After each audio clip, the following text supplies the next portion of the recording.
Hey, welcome back to Being Scared. A couple things before we get started with the stories. As always, there's only 3 mid-roll ads in this video. One after story number 1, one after story number 2, and one more after story number 3. This is how all my videos are, and this is how it will stay. I understand that there's not much worse than being interrupted over and over again when you're trying to relax or sleep. That's why I get the ads out of the way fast, so you can enjoy the rest of the video ad-free. If this is your first time here, I really hope you enjoy this video, and if you do, please consider subscribing and joining the Rainy Night Society. Introduce yourself in a comment below. You'll be surprised how cool and welcoming this community is. Also, before we get started, I wanted to announce that my channel recently got very lucky and has been chosen to try out a brand new YouTube feature called Super Thanks. It's basically exactly like Super Chat that you may have seen in live streams where you can donate to your favorite channels. But Super Thanks is actually available in all of my videos. It's a brand new way to show me your amazing support. Donating is never expected, but it is appreciated more than you will ever know. It's an awesome way to say thanks and to be recognized. Your Super Thanks comment will be highlighted, and I promise you, although I don't have the time to respond to everyone, I will respond to each and every Super Thanks comment that I receive. I promise. And lastly, please be sure to visit my new Being Scared subreddit. I will leave the link in the description below. It is the new place to share your true scary stories with me, to have them featured in an upcoming video. I would really appreciate if you would stop by, give it a follow, and share your true scary experiences. Now, let's begin.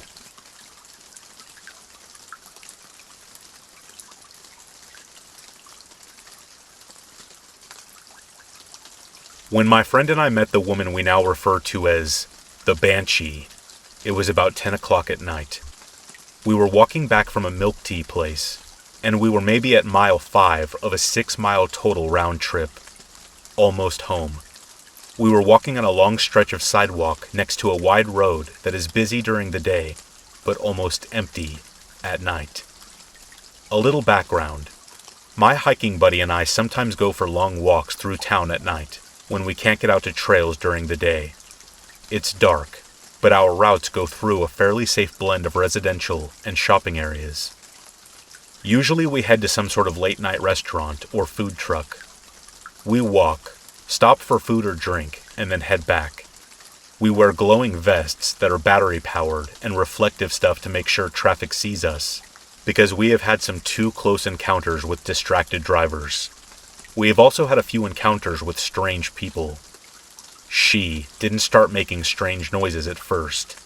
It was a long stretch of straight sidewalk, and we had seen her coming for a long time before she started. No one else was out walking along the road at this hour. There were plenty of street lights. She would appear under the lights, then disappear in some shadow of bushes and trees, and reappear again under the lights. We were glowing in our vests in addition to the street lights, so she had to have seen us coming. I figured she worked at one of the shops or restaurants nearby, and was getting done with closing up. I figured she was just trying to get home, just like we were, until she started making these random noises. The first sounded like an odd hacking noise, like she was attempting to clear her throat as noisily as possible, but this was just a warm-up.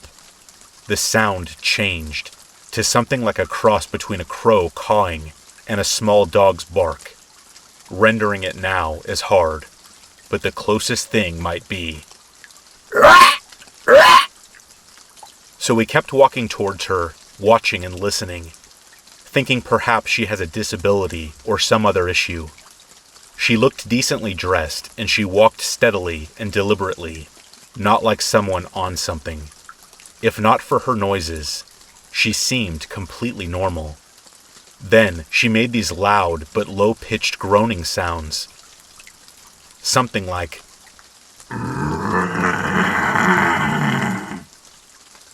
It had us briefly making zombie movie references, joking a bit. but we speculated if she was maybe talking to someone on earbuds or making an attempt at singing something. But it got weirder as she added some higher-pitched screechy sounds, something like an angry cockatoo might make. At this point, she's less than 2 blocks away, and she's rotating through these bizarre sounds with short pauses of silence between. She looked like someone's cute little grandma. She didn't look like anything you would expect to see making those sounds. She's wearing an old-fashioned thick skirt, a cardigan, and clunky-looking shoes, carrying a single cloth shopping bag. Her hair is short, curly, old lady perm. She looks adorable. She sounds insane. She's getting closer. Her bizarre noises are getting more unsettling, and I realize I can't see what she's clutching in her other hand, the one that doesn't have a shopping bag. She looks harmless, but the sounds are too weird. My buddy looked at me and asked, "Time to cross?" Echoing my own thoughts. We didn't want a confrontation with this woman. I nodded, but just before we step out into the road, the lady seemed to have the same idea. She suddenly veered off the sidewalk and went into the road, making a steady diagonal line towards the other side. There was no traffic on the road at this point, so I wasn't worried. I relaxed a bit, continuing on. I figured she was avoiding us, just like we were about to avoid her. But just as we started to pass her, she suddenly screamed and rushed at us from the middle of the road.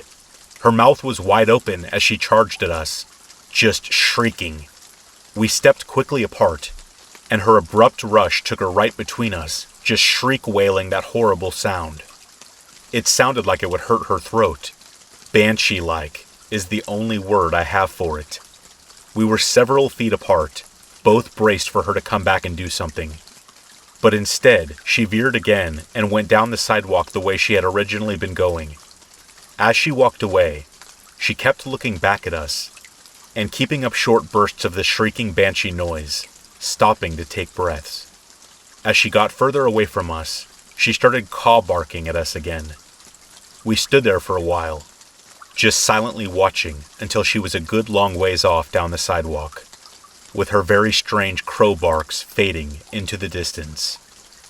I still have no idea what was wrong with her. Did our lights somehow trigger an episode? I hope she's okay. She seemed to know where she was going.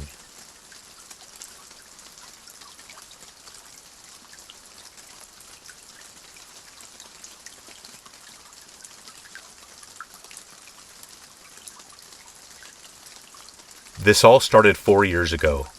I was 14 at the time. I hadn't heard of any sleep paralysis before this event.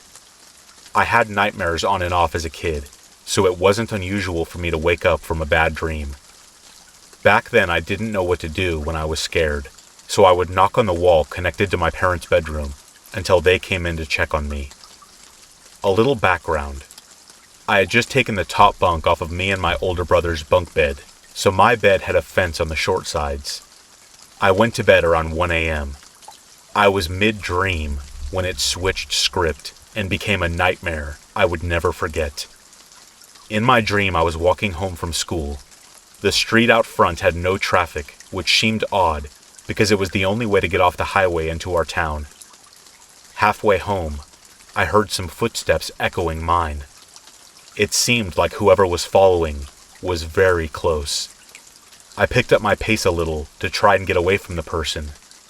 Of course, my 14-year-old brain took a scene out of a cheesy horror movie, and I ended up tripping over my shoelaces. The footsteps began getting closer, and a figure emerged. I tried to get a good look at whoever it was, but they were so conveniently standing in front of a street lamp, so I couldn't see very well. At this point, I had woken up. My heart was racing harder than I had ever felt. I have bradycardia, a type of arrhythmia that means my resting heart rate is slower than it should be, so it was very unusual for me to feel like my heart was beating out of my chest. My whole body felt like it had been submerged in dry concrete. The only thing I could move was my eyes. I was hearing this deep growl, like breathing, over my frantic, breathless self. After what felt like hours listening to someone else in my room, I heard my bed springs compress. Whatever was in there with me was getting closer. I closed my eyes, hoping it would just go away. This thing was close enough. I felt its hands caress my covered legs. I could feel the heat off of its body. It moved up towards my head, avoiding my body completely. My body sunk into the bed with every move it made. I panicked. I thought, maybe it's an intruder and I'm frozen in fear. Maybe they're going to kill me. My instinct of fight or flight kicked in, and I opened my eyes, wanting to look my potential killer in the face. I was greeted by bright white eyes and a crooked white smile. Its body looked misshapen, almost anorexic. I became full of fear. I wanted to scream for my parents, but I couldn't muster enough strength to make a sound. It lowered itself to my face. It didn't say anything, just sat there breathing. I remember starting to cry when it scurried off my bed and straight into my closet. This thing turned around, with its glowing face and black, distorted body, and put its claw-like fingers up to its mouth, shushing me. It turned and disappeared into the dark shadow my hanging clothes made. As soon as it was out of sight, I regained feeling and cried out for help. My dad came busting into my room. I explained what had happened, and he told me, "It was just a dream. Go back to sleep."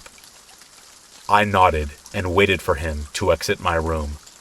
I turned my light on and stayed up for the remainder of the night. I am now 18, and since this event, this thing has come back only to make my good days bad. Most of the time it just sits on my fence, staring at me with its creepy smile. I wish it would just leave me alone.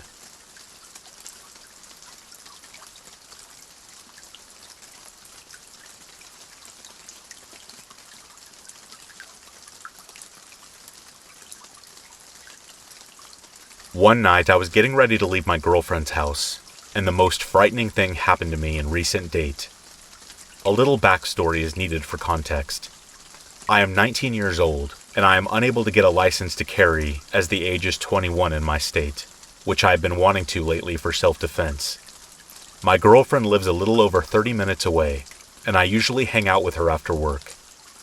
It was about 11 p.m. when I was heading out, and she had a super small driveway, so I need to park my car on the opposite side of the road. Usually it's just me parked on the other side of the road, but this black SUV was parked in front of me. I didn't think much of it though, and hopped inside my car. As soon as I turned the engine on, the car in front of me turned their lights on. After I pulled out and started driving, they did the same and began tailgating me. The car followed me all the way onto the highway. I tried to speed away from them, but they wouldn't give up. If I switched lanes to pass someone, they switched lanes too. If I went back to the right lane, so did they. Eventually I tried slowing down to let them go by me. Instead, they turned their high beams on. For the rest of the highway I was stuck with their high beams flashing in my eyes, and them driving right behind me. When my exit came to get off, they got off with me. Keep in mind, I live in a very small town. This is when I started getting very paranoid. I decided I was going to take a different route home. A long, illogical, and convoluted route with many back roads and neighborhoods. I turned left off the exit and got onto the main road, which took me to a set of lights. Instead of going straight, like I normally do, to another set of lights in the middle of town, I took a right onto a back road that leads to numerous neighborhoods and ends when you get to the secondary main road in our town. They were still right behind me. Before I reached the main road, I took a left which took me to another back road. Again, they turned with me. I took a right which took me to a neighborhood road, and they followed with me. I was done using my turn signals at this point, as I was sure they were following me. The end of that neighborhood leads you back to the main road that we would have been on if I had just stayed straight at the set of lights like I normally do. No doubt in my mind, this person was following me with bad intentions. After taking a quick ride onto the main road, I took another right, which led me down on another back road. I haven't seen a single car on the road since I got to my town, and the car was now speeding up to catch up to me. A fork in the road was coming up, and I took a last-minute left turn to try and lose them. They began revving their engine behind me, as I remembered that the police department of my town was only a minute away. After taking a right turn at yet another fork in the road, it took me to a secondary main road in our town that I had mentioned before. With one more left turn, I was coming right up to the police station, and I turned into it, watching as the car continued by me, right to the set of traffic lights that they would have gone to if they had stayed straight after we turned off the highway. There's no other reason why they would have tailgated me with their high beams on through all those back roads, just to go the same place they would have gone if they stayed on the main road. After hanging out in the police department for about 10 minutes to make sure they left, I contemplated filing a police report, but what would I say? I had no description other than a black SUV that most likely wasn't even from my town. I can only think of the worst that might have happened if I led them all the way home. I advise everyone to get some sort of self-defense in their car, especially if you drive at night, like me.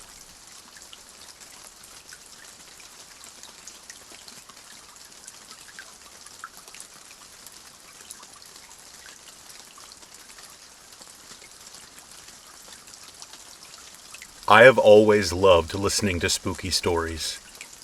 This blood-curdling experience shocked me beyond my wits' end. To preface, I am a Hindu, and we hold gatherings for certain gods, with the most popular of these gatherings being the October Durga Puja. Although there are many plays and musical performances from fellow Hindus, and sometimes popular Indian bands, being the pessimistic teens we were, we looked into many other avenues of fun. The gathering was held in a high school, which the organizers rent annually for the weekend. It was a breezy Friday night, and me and my two friends, Mihir and Adi, had decided to venture around the school as we knew the most of it. After a previous incident that happened in the band room, where a group of boys from the gathering vandalized it, you would think the doors to the rest of the school would be locked. But no. We found an unlocked door leading straight into one of those big main staircases, where students coming from the lower level usually traverse to the upper, and vice versa.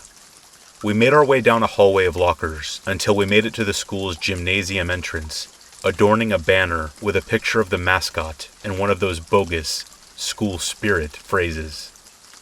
The lights to the gymnasium, to our surprise, were still on. We were sitting there cracking jokes, drinking Coke, and blasting Tyler, the Creator, without a care for the fact that one of the police officers or custodians might hear us laughing away. About 20 minutes passed until we heard the loud creak and bang of one of those big metal doors. The creak caught us off guard immediately, silencing any conversation we were having. We stared blankly at each other and turned towards the door where we had heard the sound. Thinking that we were going to be in deep crap if we didn't book it out of there, we quickly picked up our drinks and snuck out of our little lounge of solitude as stealthily as you could, considering the basketball court elicited a squeak from the friction between it and our rubber soles. What happened next turned our blood into ice water, making it a pit in our stomachs. We had been situated near one of the corners instead of the middle of the court, as to have a quick escape should someone come into the gym. As we were running into the locker rooms, as the exit in there would create more distance between us and what we thought to be a school police officer, we turned back to see a man dressed in all black, wearing the school's mascot's helmet, which was a knight, and holding a metal pole. I looked back to the unnerving sight of that man, muttering to my friends, "What is that? Go, go, go!" Both my friends looked back for a second, and I guess the adrenaline instantly kicked in as they doubled their speed. We ran through the corridors, and the whole time, we were able to hear the sound of a metal object, which I am guessing was the sword the man carried, scraping against the marble floors. That eerie screeching sound followed us for what felt like an eternity until we made it outside to where the back parking lot and dumpsters were situated. We took a breather to discuss what happened. Mihir, who was pale as a ghost, seemed to have seen the man close behind us in flashes, stating that he had these stains on him as if he had wiped his nose on his jacket, and that his head was slightly cocked to the left. We were all gathering our thoughts when we heard a man's deep, breathy, but muffled voice from inside the school. "Heathens from the religion of the East, show yourselves to me before the devil shows himself to you." Right. Then and there, we knew this dude was some sacrilegious nut job, whose only goal was to cause us harm simply due to the fact that our religion was different. He then said, "I watched as you three little servants of Satan wandered far from the pack. Now I have you where I want you." That was enough for us to sprint out of there immediately. Knowing we didn't want to bring this dude closer to the kids who were hanging out in the front, who were unbeknownst to the psycho that awaited them should they come to the back, I surmised that we hide in the woods next to the school to lose him. I had watched enough scary stories to know that sitting in a brush was probably a bad idea, but what other choice did I have? I had no idea what kind of harm he meant to do us, and I wasn't going to stick around to find out. We ducked into a set of bushes and waited for that man to come around, which he eventually did, allowing us to get a better look at him. Adi was somehow keeping his cool, which helped us as well, making us all quiet and only able to hear the scraping of that metal on the cold grass. We could see his clothes were worn out and filthy. His hands looked rumpled and burnt, with skin resembling that of a sickly man on his deathbed. His hair went halfway down his back, and seemed to be slick with grease that had been left unwashed for many years. Ironically enough, he let out this devilish, blood-curdling gargle of a groan that made my body go numb. He slowly looked around for about 5 more minutes before walking off, across the baseball field, and into the far reaches of the forest. We ran straight back inside, all shaken from the occurrence, to see that everyone had gone into the auditorium to watch the band that was playing that night. We decided not to tell anyone, not even our friends, instead opting to discuss amongst ourselves. I have decided that the best way to share this story was with fellow being scared enthusiasts, such as myself. To this day, none of us know what happened to the man, and there have been no further sightings, to our knowledge.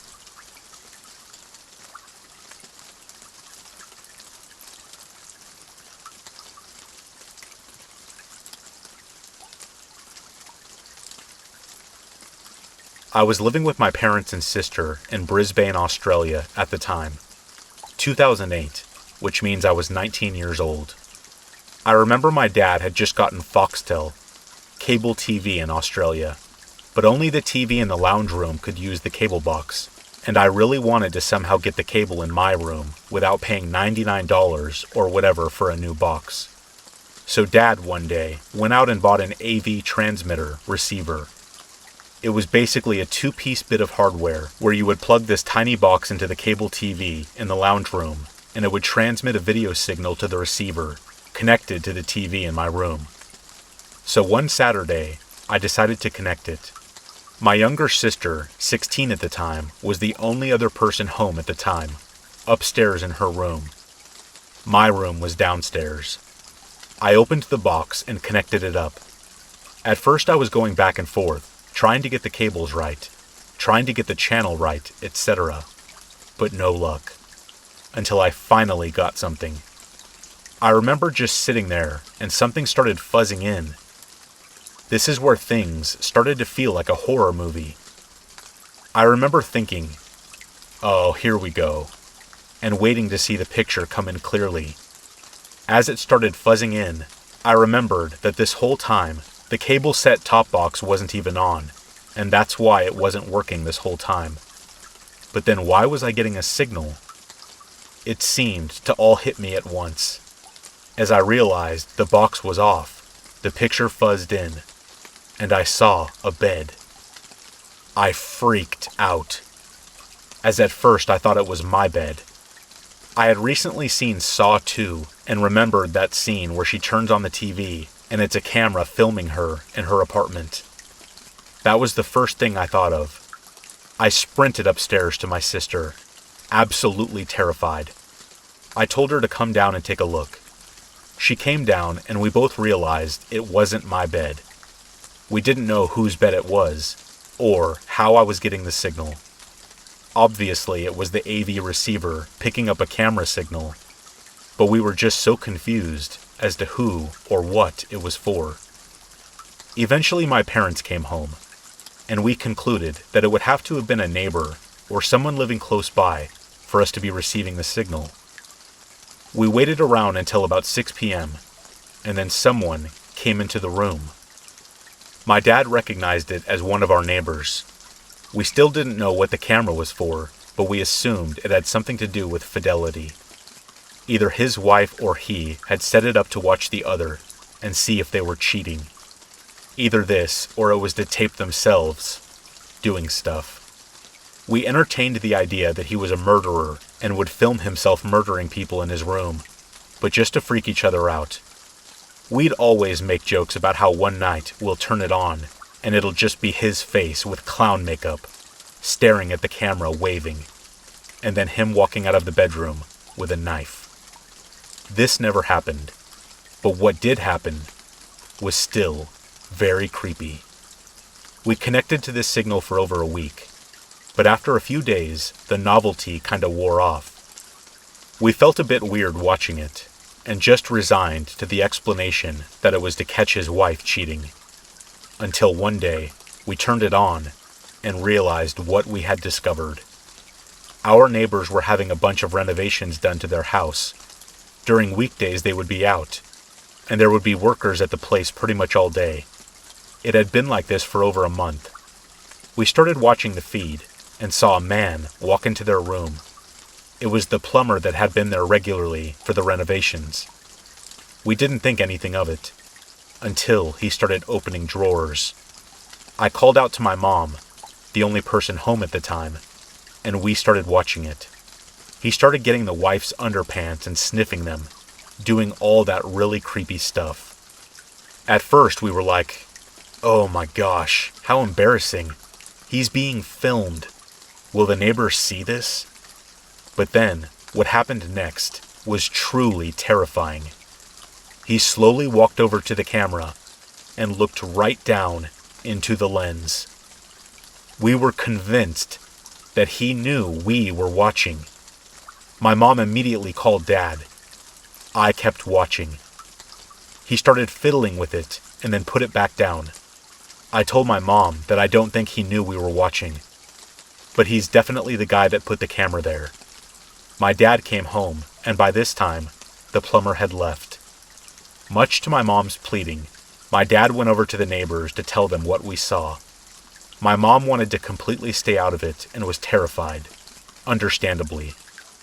When we told the neighbors, they had no idea what we were talking about. They allowed my dad to go up to their room, and what he found that was holding the camera was an installed device in the wall that was designed to monitor water usage, which was completely normal at the time, as Brisbane had been hit with a drought recently, and there were lots of water restrictions. I think still is. The plumber had installed this into the wall, but had fitted a camera behind it in the wall to watch the bed. Immediately they called the police, who came over and conducted an investigation. For the next week or so, we didn't hear much about it. I spent most of this time just telling my friends, showing them pictures. But truthfully, my whole family was scared every night. It was just very creepy thinking that we could have stuff like that hidden in our house. Chances are we don't, but it was still really scary. After a couple of weeks, my mom was speaking to the wife next door and asked what happened with it. The wife said that the police found out that he would, at nights, come to our street and sit in his car, which had really tinted windows, and watch them on his laptop. When my mom told me this, I got the biggest shivers. The reason was, besides the obvious creepy guy sitting in his car watching people through a hidden camera, was because on multiple nights, when I had driven home late for my girlfriends, or walked home drunk after a night out, I remember seeing a station wagon, always about 30 meters down the street from our house. It was never there during the day, always at night. I would always walk past it and look at my reflection in the windows, assuming no one was inside. I was always so confused by whose car it was, but literally never thought it was anything. It still scares me so much that it was this creepy plumber sitting in there on a laptop, watching a hidden camera stream the neighbors next to my house.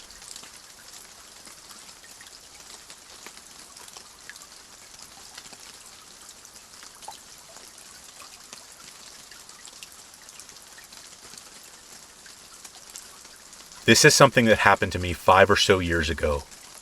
I was fresh out of university with my degree in international development. I wanted to help underserved communities, develop meaningful projects, and see more of the world. I was young. I was naive. Eager to get started, I took one of the first jobs that offered me a position.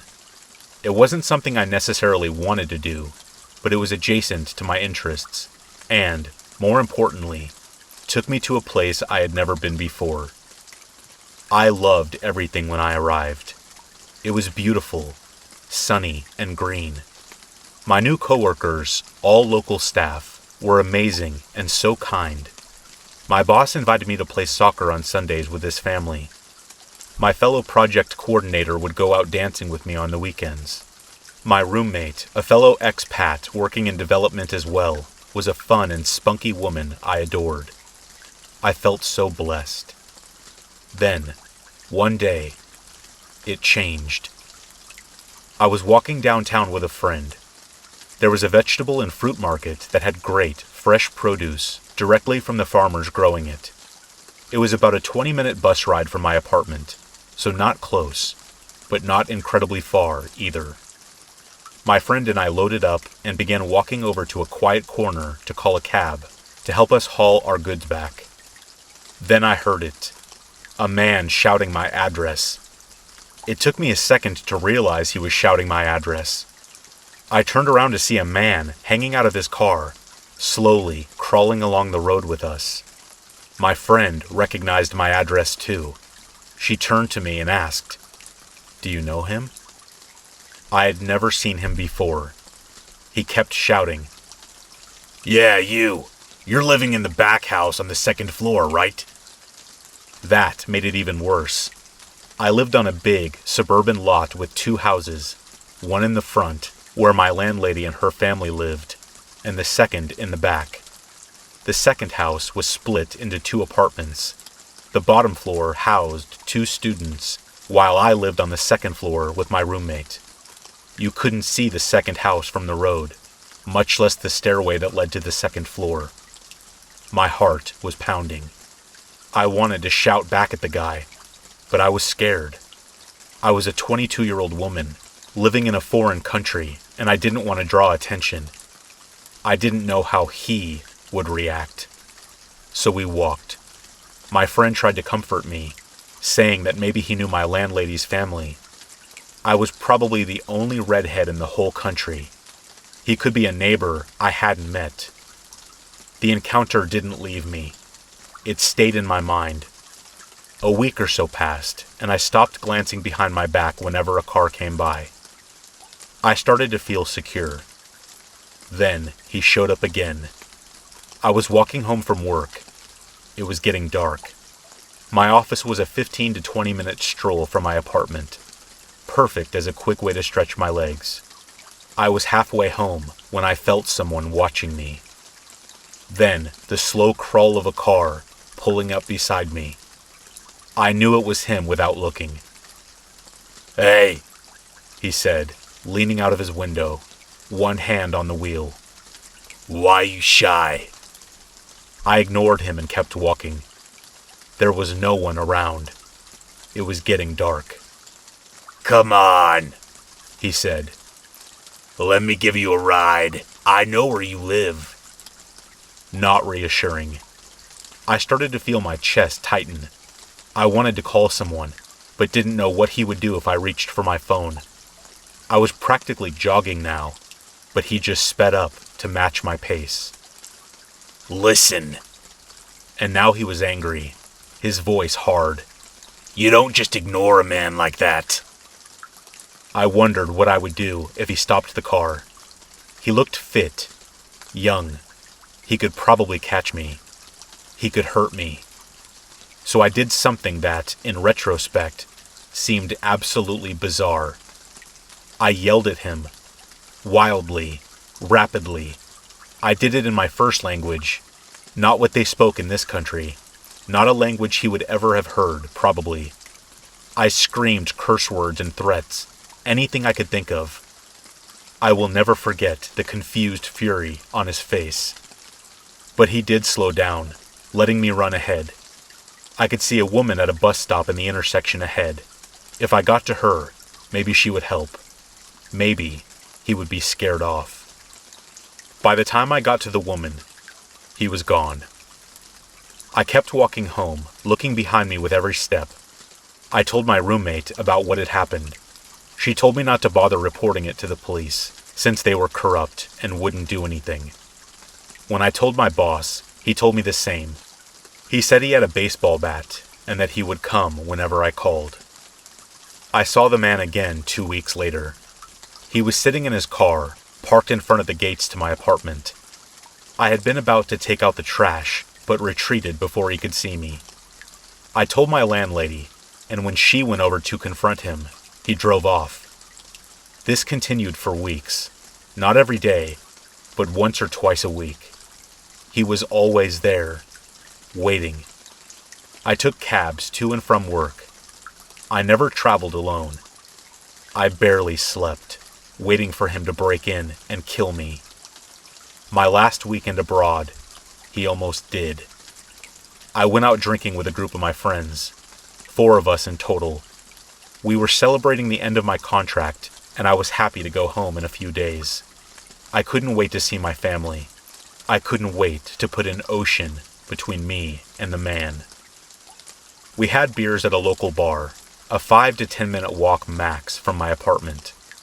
When it started to get late, around 1 a.m., we tried to get a cab, but it was impossible. The roads were jammed, and people were everywhere outside. Cabs couldn't even get to us. So we thought, even though others warned us not to, let's walk home. It would be faster than calling a cab. We'll be fine. We're a group of 4. No one will hassle us. We got halfway there when we had to cross a main road.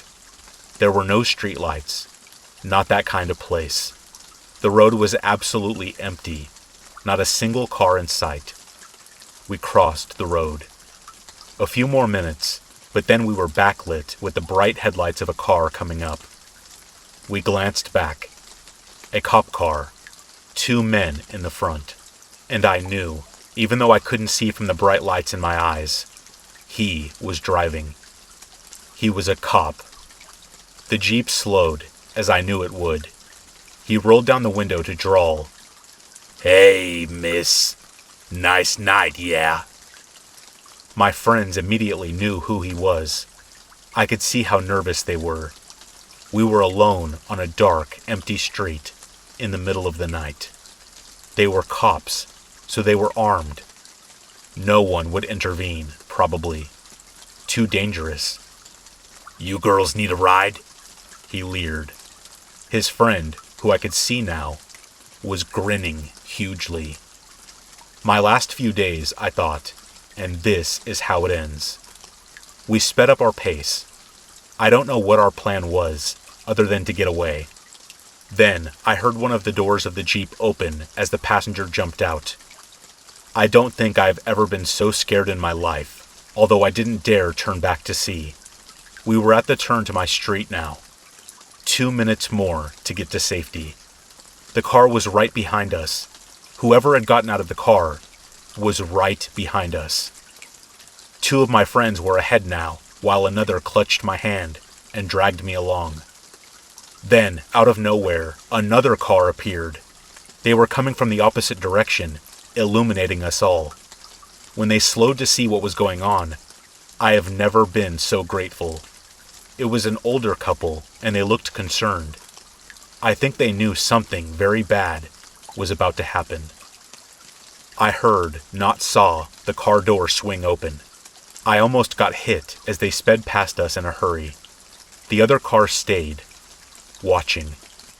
They offered to escort us home, driving alongside just in case.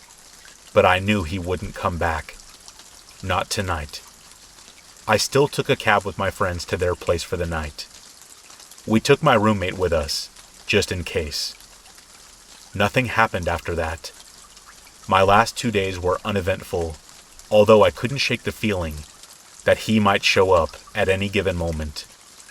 Driving to the airport, all packed up and ready to go home, my cab got pulled over by a cop. My stomach dropped. I couldn't breathe. It wasn't him, although it could have been. It wasn't until I got on the plane, until I landed in my home country, that I finally felt that terror leave me. I still get nervous when cars drive up behind me, when men roll down their windows to shout at me. It's never him, but still, you never know.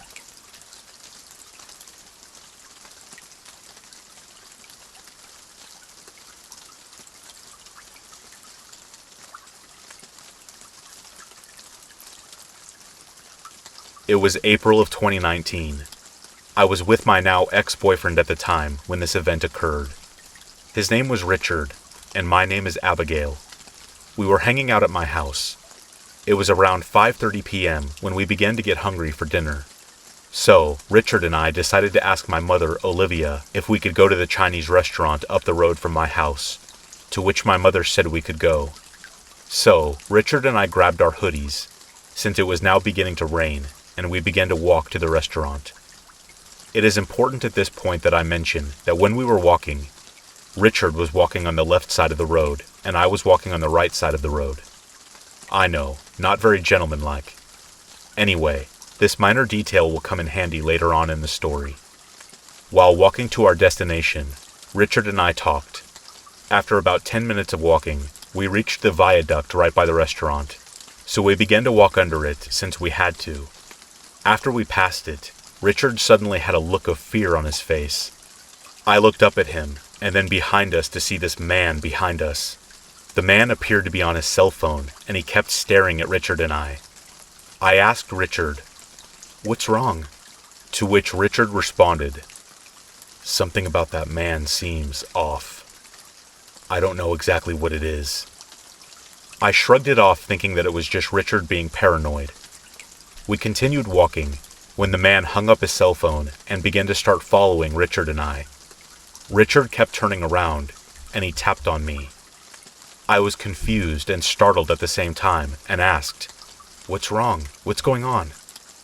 As Richard moved away from the right side to now in front of him, he responded with, "Don't say anything, be quiet. Just stay in front of me, and whatever you do, do not look back. Just keep going forward. Go."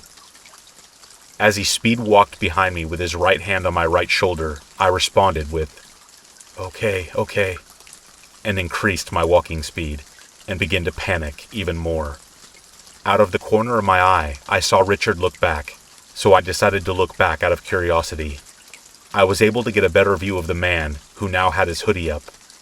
He appeared to be about 5'4", 5'6", had a bowl cut, square forehead, slanted dark brown eyes, had a black right eye as well, prominent nose, thin black mustache.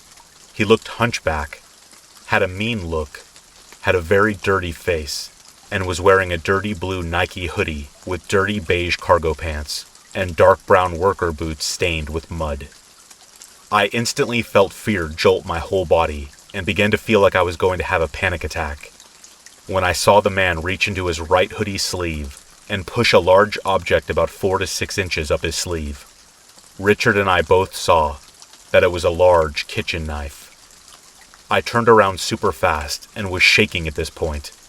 I grabbed my phone, which was inside my hoodie, and went to turn it on, and it would not turn on. My phone was dead due to a battery problem I had. Richard's phone was dead as well. Richard and I wound up taking a detour to the restaurant, and lost the man in the process.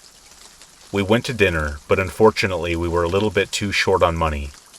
As a result, Richard and I discussed what we were going to do, and we had decided that Richard should go to my house to get some extra cash from my mom, which the waiter was okay with since he knew us both. It is important at this point to mention that my mom didn't drive at the time due to some health conditions that she was dealing with.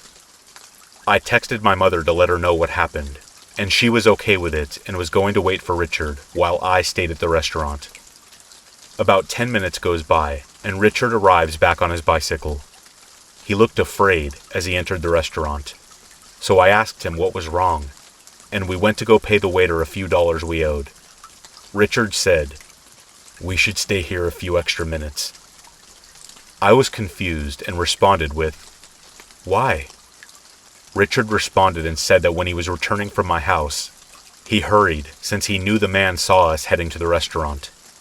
When Richard reached the viaduct, he saw the same man under the viaduct. The man was faced towards the freeway on his phone again and smoking a cigarette. Richard and the man made eye contact as Richard rode by. The man looked furious that I wasn't on the back of Richard's bike on the pegs and began cussing to himself and went back onto his cell phone. I got really freaked out and asked Richard, "How are we going to get back home?" Since the viaduct passage was the easiest and fastest way to my house. So, we decided to take the longer way home, after we waited in the restaurant for about 10 minutes. We did not see the man again after that incident. We reported to the police, and we never heard back from them. A few girls I know in my area had similar experiences occur to them, with a man who matched my exact description.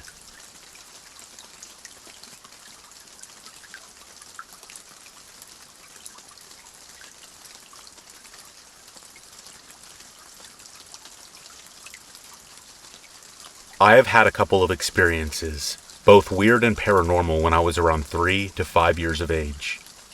Growing up, I was a really timid and scared child.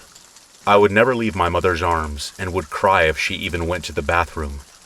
Not to mention the fact that my 2 older sisters would try to scare me a lot, as it was their way of joking around.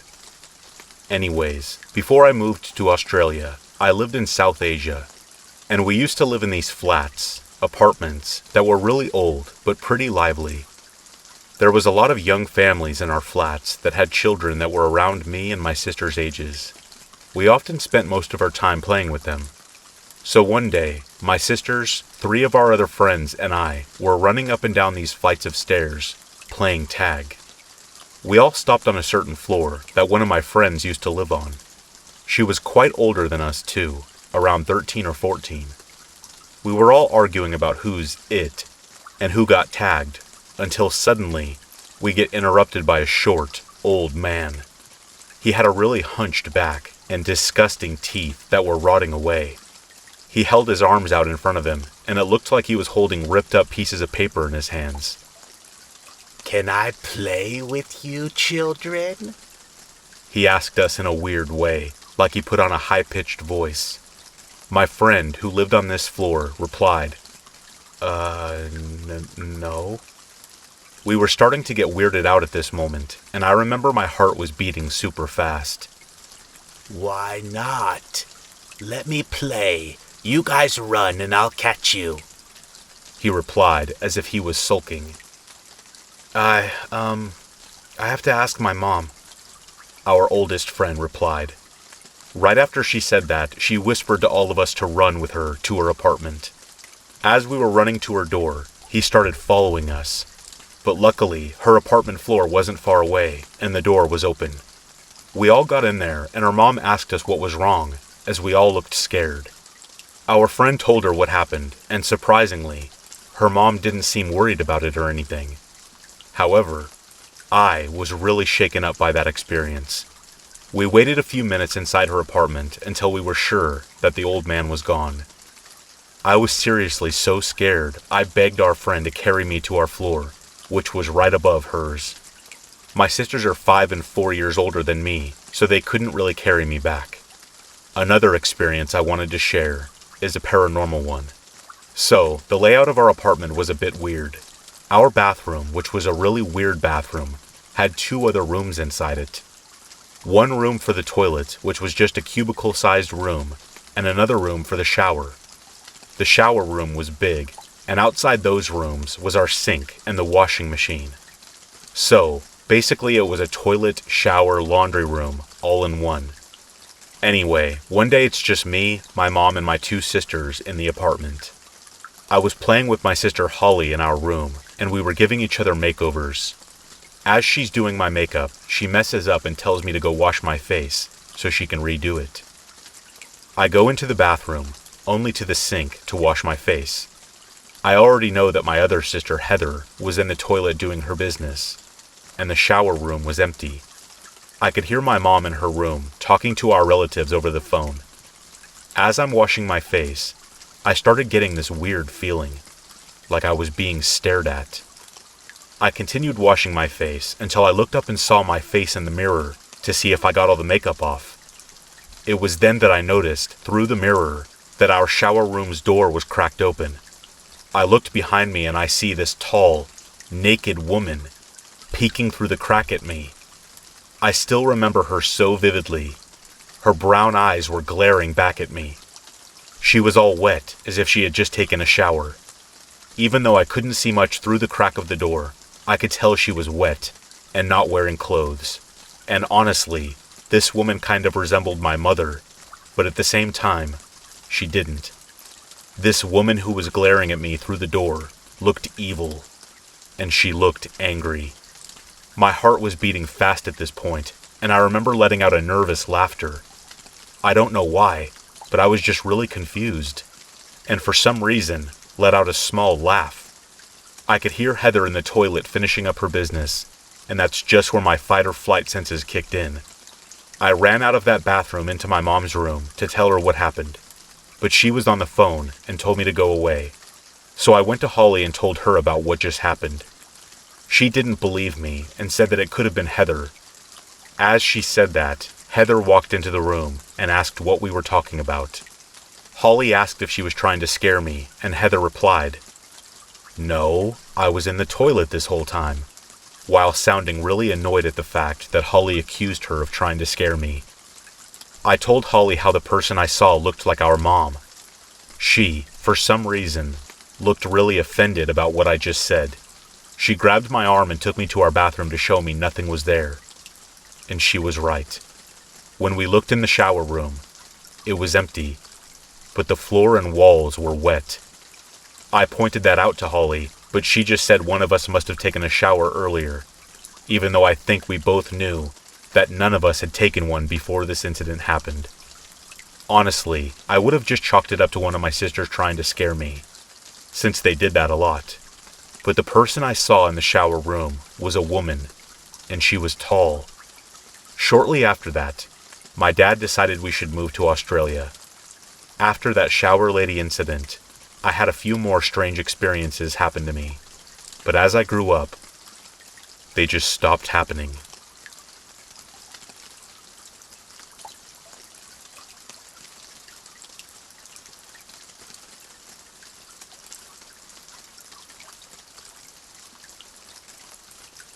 It was the year 2018. My best friend and I were getting more adventurous as our senior year continued. We would stay out late, smoking, and walking around various neighborhoods, or high-riding. 2 young 18-year-old girls. My best friend Julia is about 5'5", brown hair, blue eyes. Then me being 5'9", blonde hair, blue eyes. Most would think that we were absolutely stupid for doing some of the reckless things we did. Yet we did not care. We craved the adrenaline, and we were both a bit disturbed due to some trauma we experienced as individuals. Fear did not exist at this time, as we had been through enough scary situations to be numb to the idea of fear. Now at the time, it was close to the end of the school year, and honestly, our parents stopped paying attention to us most nights. I was home alone, and my best friend and I were left to do whatever we wanted most days and nights. That is when the idea of urban exploration became our new favorite thing to do. We explored all over our town in New Jersey and surrounding towns. although we could not find a building that was daring enough for us thrill seekers. After searching YouTube for a couple days, that is when I found it, the holy grail of abandoned buildings near us. Only 30 minutes from us into Pennsylvania was an old, abandoned school that was home to delinquent children. After doing some personal research on the school, I came to find out that the school was closed due to a fire. Although after visiting the school a couple of times, something told me several way more sinister things happened on the grounds of the school. There were about 25 buildings, so it took more than 6 times searching to really get the absolute full experience this school had to offer. On campus was a security guard who drove around in a blacked-out Jeep. He never would leave his car. Only once did he catch us, although he just told us to leave. Again, never leaving his car. I still wonder if he had the same feeling about the place as we did, and that he had found sanctuary, never leaving his car. Since there were so many times we visited, I am only going to highlight the most terrifying moments we experienced. Of course, from least to most blood-curdling. To give you the ambience of what we were facing, I will tell you this. To get into the campus, you needed to cut through the trees and bushes with thorns on them. Always wear pants when exploring. After you get through the brush, hopefully unscathed, you are greeted by several decaying buildings. The smell of mold and nature kind of all hit you at once. Absolutely everything there is overgrown and seriously falling apart. Graffiti is pretty much plastered everywhere. Besides the physical look, the gut-wrenching feeling you get when you walk foot on this property, that alone will make you want to turn back and never set foot there again. Something about this place seriously is wrong, and you feel as though you should not be there. Something I came to personally learn about this place is every time you come back, things seem to get more and more out of place and otherworldly. Walking into these buildings, most windows are boarded up, so you can only see using the small light on your phone. Other than that, it is pitch black. The first truly terrifying moment I had on this campus had to be finding the blood-chilling room where it looked as though it was an old dentist office or something medical. I am not sure why it was there or what they really did there, but when I walked in, I got this strange feeling of death. Scattered in the pitch-black room, all I could see was open syringes covering the floor, a dentist chair that had dried red substance, resembling blood all over it, and everything else in the room untouched. As my best friend and I explored this small, dark room, we began to hear footsteps coming from down the dark corridor. Trying to rationalize the noise, we automatically assumed it was the security guard and ran the opposite direction, back out the small window we came from in the other room. Upon reaching outside, we hid behind some coverage and waited quite a bit of time. We did not hear the noise again, nor did anyone come out. The next time we came, we decided to try to find the building that contained an old game room in it. Since we explored most of the buildings, we figured out which one it most likely was. Searching the perimeter for any way and checking doors, we could not find a way in. Circling back, I found an old, dirty window which looked as if it opened to a dark, cement basement. Being the confident kids we were, I jumped through it almost immediately. Now, the first thing we saw as we walked out of the closet window was a wide-open basement. With further analysis, we realized just how scary this basement was. The only thing down here besides it being absolutely freezing in mid-May was the old worn fireplace. Written above the fireplace was something demonic, or like demon worshippers had written on it. Several pentagrams were graffitied. Looking towards the middle of the floor was red paint of a pentagram, very big, smack dab in the middle of the floor. Candle wax was everywhere, and it was accompanied by a strange smell. With the sense of existential dread suffocating the room, we darted towards the steps at the back of the room. We did not step foot in that basement ever again. The second to last time visiting the campus, we decided to be even more ballsy and explore at night. It was roughly 12 at night, maybe slightly later, and again, it was simply just my friend Julia and I. Besides it being dark, approaching the school, my blood ran cold. Everything in my body was telling me to run the other way and to not set foot back at this campus. Yet again, I ignored my gut instinct, and we began our journey through the woods to make it into the campus. Tonight was different. I decided to actually document our journey as if we were on Ghost Hunter or some other paranormal show. The whole time I was recording, I would go back and forth from me to see what I was seeing. As me and Julia began walking through the pitch black, using only her phone light, visibility was dim. We could only see about 7 feet in front of us. The rest of this campus had been like it was not even there. Just utter blackness surrounded us. I was laughing and talking to my audience on my Instagram story, boasting about the trip, as if it made me the coolest person ever to risk my life just to see some buildings filled with asbestos, mold, and possibly homeless people. Just as I turned the camera to face Julia and sort of interviewed her about her current experience, is when I saw what made my heart stop and my jaw drop.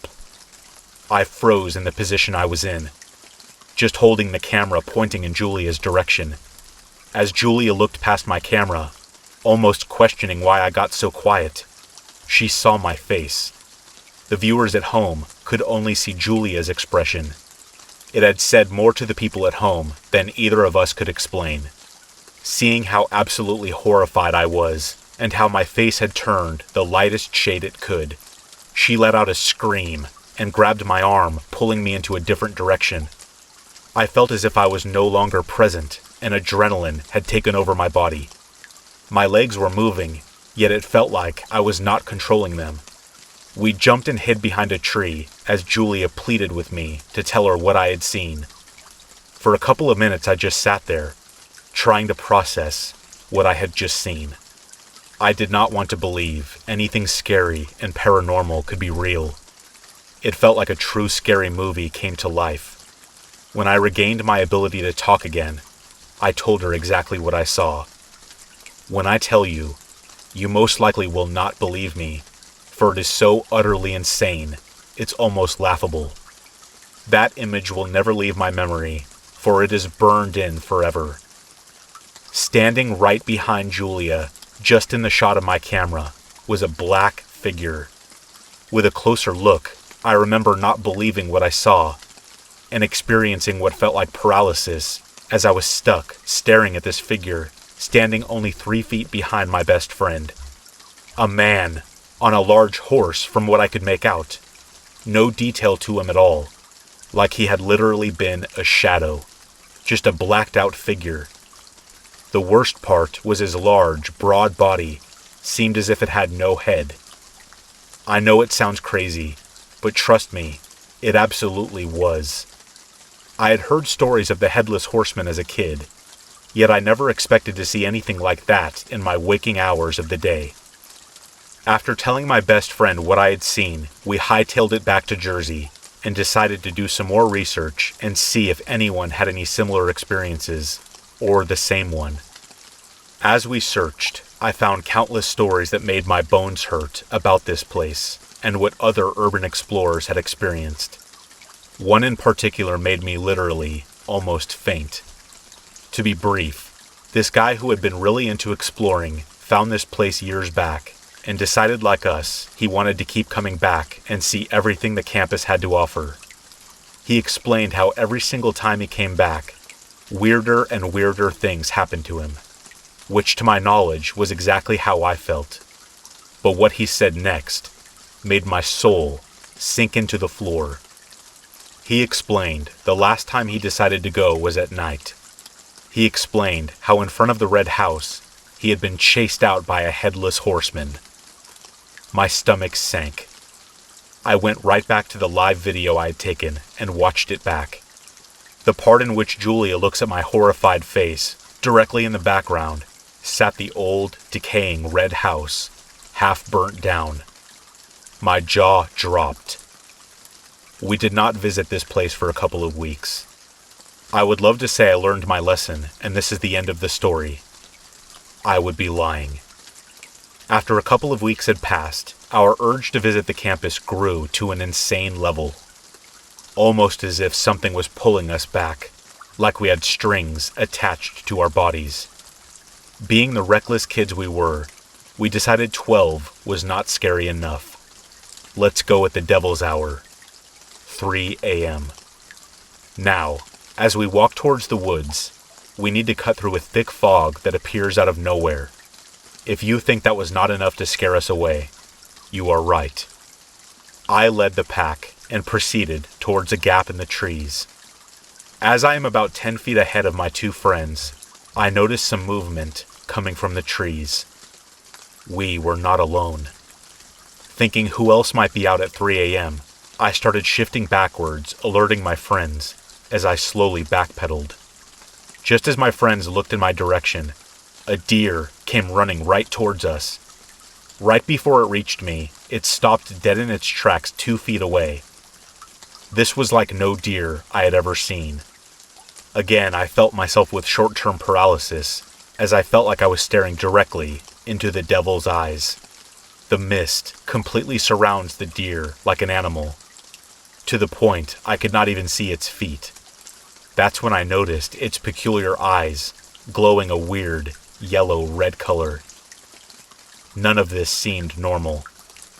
That's when I noticed my friends booking it towards the street. Not wanting to be alone with this creature, I ran as fast as I could and eventually caught up with them. None of us wanted to admit how truly spooked we were, so we decided to try and find another entrance. Walking down the side road that followed next to the campus, we began to keep walking straight, occasionally looking for another opening. We then decided that at the end of the road, the campus had a church that sat in an open field. Thinking it was the safest way in, we kept walking down this road at 3:30 a.m. now, with absolutely no streetlights. It felt like we had been walking forever, and small talk was at the minimum, due to all of us low-key being scared out of our wits. That is when we heard it. We were almost to the church. It was about a quarter mile away from us. The sound of a chainsaw rang in all of our ears, sending chills down our spine. A chainsaw has a very distinct sound, yet in order to keep them faithful to the mission, I said, "Hey, maybe it's just a generator." Assuming they agreed with me, I proceeded walking towards the strange noise. Suddenly, the sounds of speeding footsteps broke my concentration, only they were headed away from me rather than towards me. This is when the fear really hit me. My friends were so far away from me, panic began to set in. I was only brave if I had my friends there, easing my anxiety. The second I noticed them running, my heart sunk. The chainsaw grew louder and more aggressive. I am downright sweating at this point.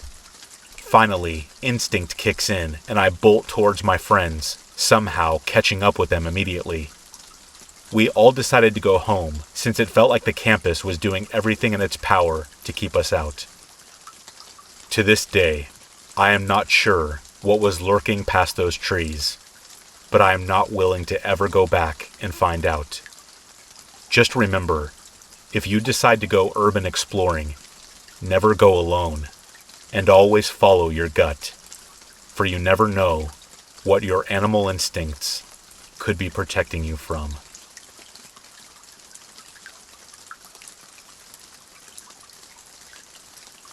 Hey, I really hope you enjoyed the stories in this video. Please don't forget to subscribe. I promise I will never let you down, and your experience will always be most important on this channel. Also, if you don't know yet, I recently created a groundbreaking new app called Chilling. It is available worldwide for iPhone and Android. Just search Chilling in your app store. We have multiple narrators, some that you might recognize, including myself. At the moment, we have Your Maker, Let's Read, Swamp Dweller, and many more. There are multiple genres to choose from, hundreds of stories at your disposal. You'll find the link in the description below. Start your free trial now. I promise, you've never seen anything like it, and it's an absolute game changer. I'll see you in the next one.